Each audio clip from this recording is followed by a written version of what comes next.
I'm Larry. I was born and raised in Michigan and came down here to Pennsylvania with my job. And when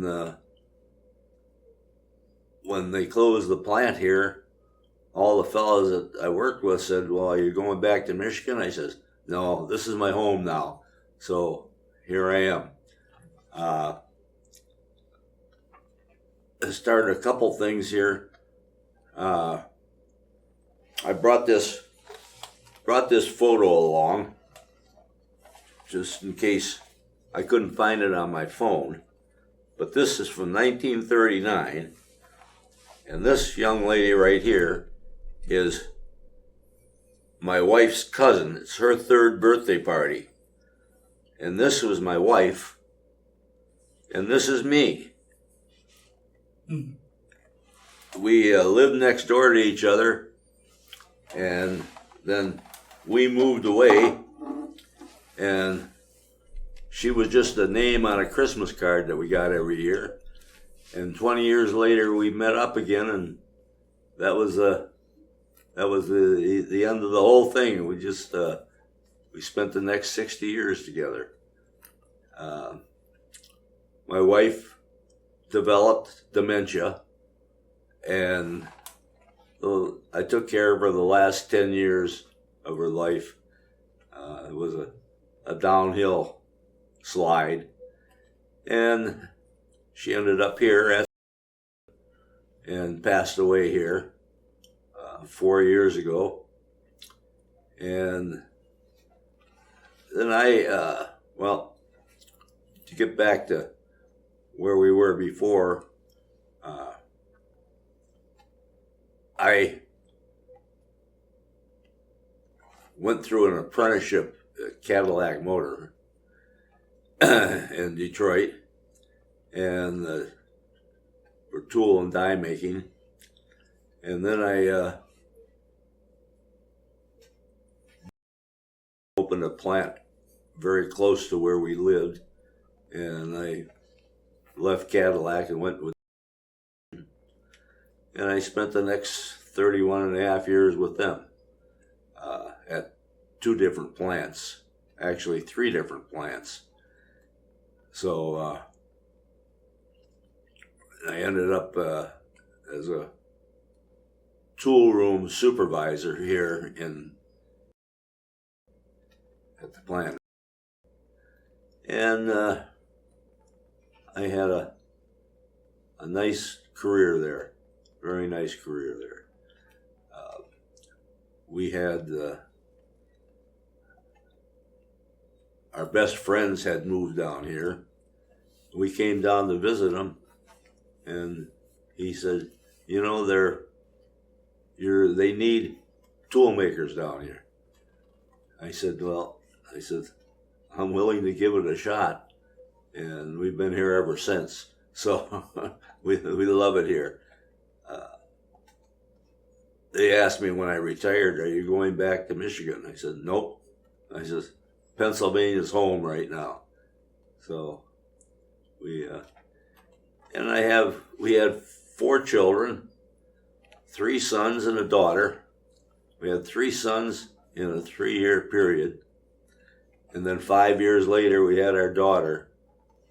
And right now, she lives less than 2 miles away from here. And I have 1 son in California, 1 son still in Michigan. The other son has kind of abandoned us, but I guess that happens in families. So, but luckily I have my daughter here, and son-in-law, and a grandson who's going to be graduating from high school this year. And so, as I say, I'm lucky I have them here, and she takes good care of me. She brings me food once in a while, and so I get a break from the food, which is not that bad, but, you know, so, let's see, what else can we talk about? I just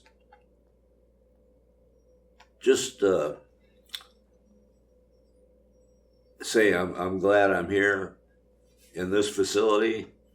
I feel I'm safe, and how I ended up here is another story.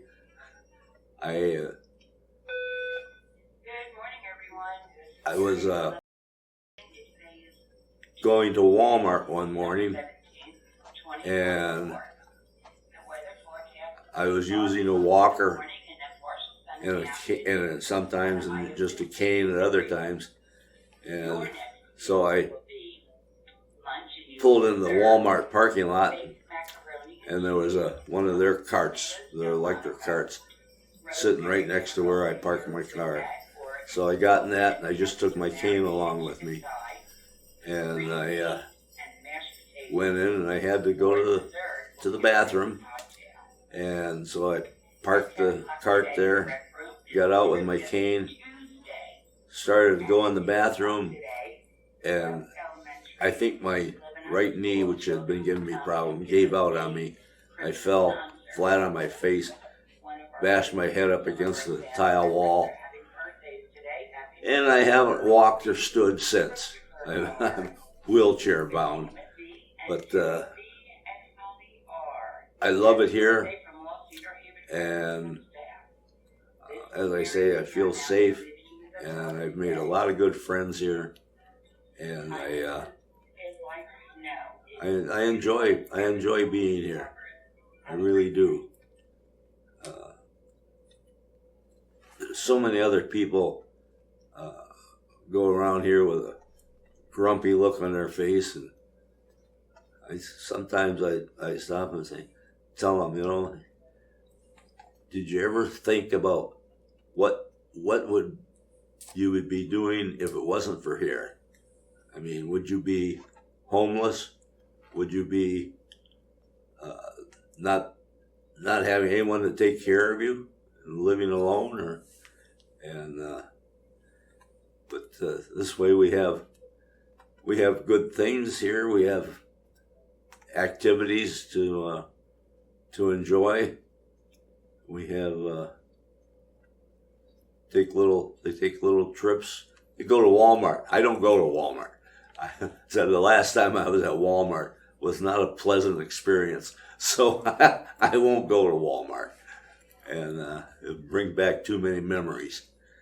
And but other than that, I think we have a good bunch of people here that are CNAs and the nurses are all friendly and very good. And, the therapist, the recreational therapist, always has something going for us.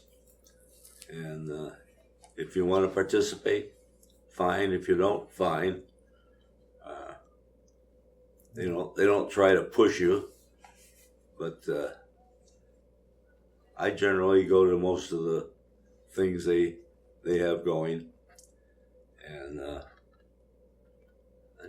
have any other questions? Yeah, I can definitely ask you a few more things. Okay. So you said that you grew up same neighborhood as your wife? Right. What was it like meeting her again?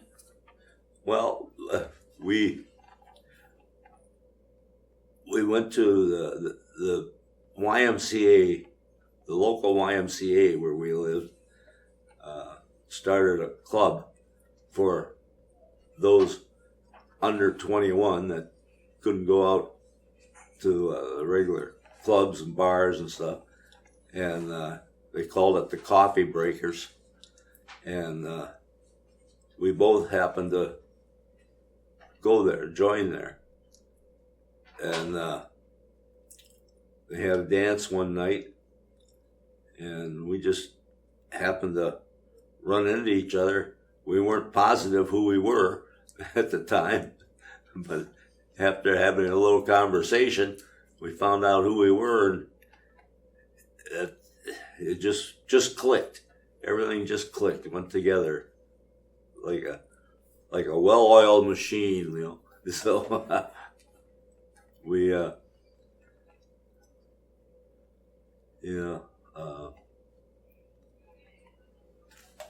what else you got? So you had 3 boys in 3 years, Yeah. and then 5 years later, a daughter. Yeah. Do you remember what?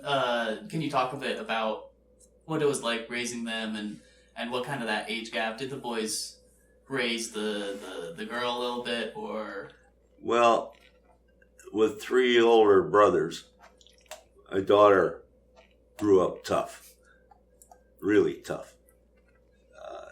She worked in retail all her life, and she had some run-ins with some people that were trying to shoplift, you know, and she would yell at them. And she was tough. I told her many times I was worried about her getting in trouble, you know, but she is. The 3 boys,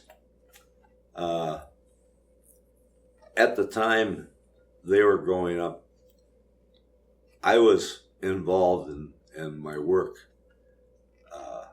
At the time, I was with Cadillac, and we were mandatory working 12 hours a day, 7 days a week. So it didn't give me a whole lot of time to be involved with the kids when they were young. But my wife did a marvelous job of bringing them up. Our son out in California is A1. He's a project manager at a steel fabricating company. And our son in Michigan was a scheduling manager at a plant there in Michigan, and he's retired now. And the third son just kind of disappeared. Probably 7 or 8 years ago, he just disappeared. We haven't heard from him. But I know he's living here in Berks County someplace. But I don't know what the problem was. And he never even, he knew my wife was in the nursing home here. He never came to visit her, never came to see her. And I don't know what his problem was. Anyway, we'll kind of forgive him one of these days, I guess. But, so as I say, I didn't have a whole lot to do, but my wife did a marvelous job keeping them kind of under control. So, but we, as I say, we came down here, visited our friends here who had come down here, and we kind of fell in love with the area. And he said they're hiring, so I said, we're here. So we spent the next, let's see, we came down here in 84. So that's 16 and 24, 40 years. Been here 40 years now. So we really like it. Originally we lived in Wyomissing.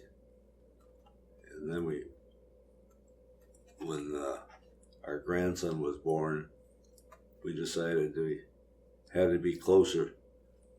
So we sold our place there and came out here. And we spent the rest of our time here. I just sold my home. I was living on my own at that time. I had a little problem with my knee, and so I was using a walker at times. My kids used to say, "Don't go any place without your walker." Well, I went someplace without my walker, and here I am. I should have listened to them. So, but we had a good life. We celebrated. We were married on Halloween, and the family joke that I always tell is how nice my wife looked going down the aisle on her broom. But we got married on Halloween, and we celebrated our 60th anniversary the October before she passed away. So we made it.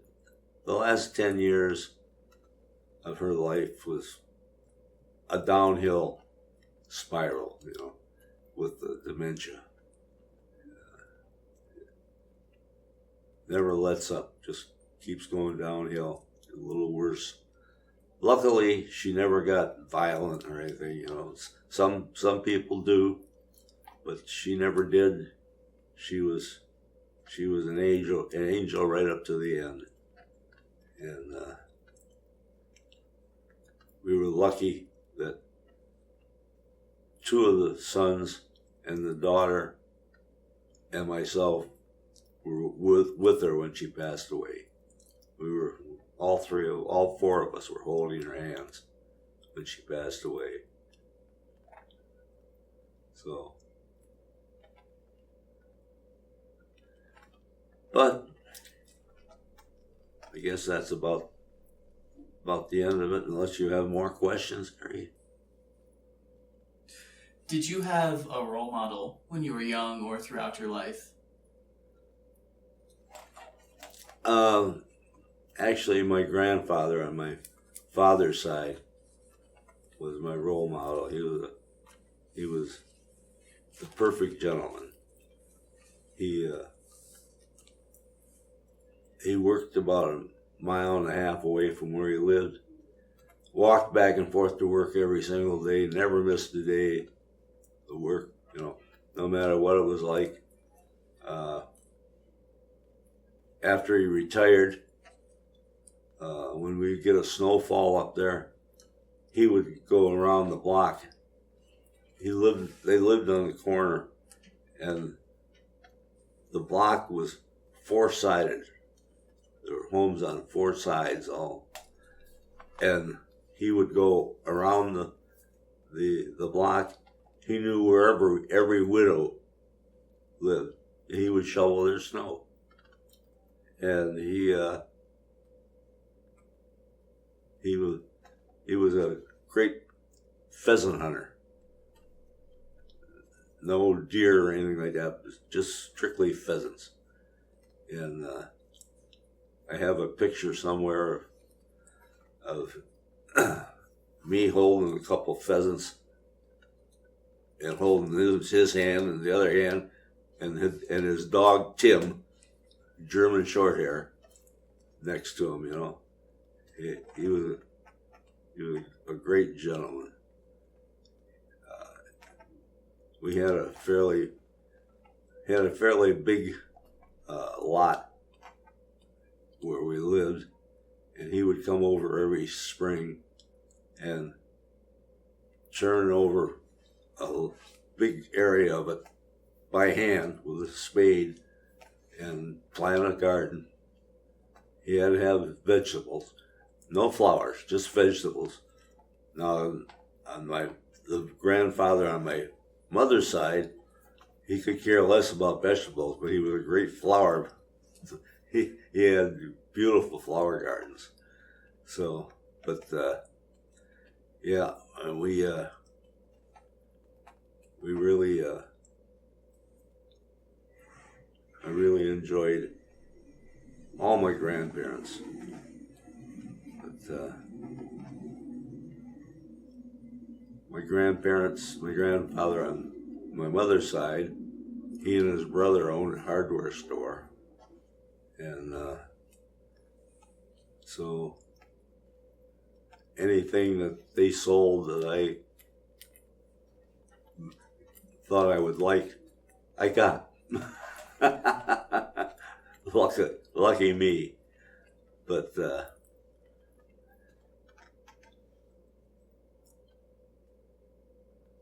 yeah, we had a good life. Good life, yeah. But as I say, my grandfather, he was I strove to be like him, honest, and I never lied to anybody. It's you have to be honest to be good. My grandfather, my father, and myself are all members of the Masonic Lodge, and we take it to heart that live like gentlemen. So, and yeah, well, that's about all I can say about that. So.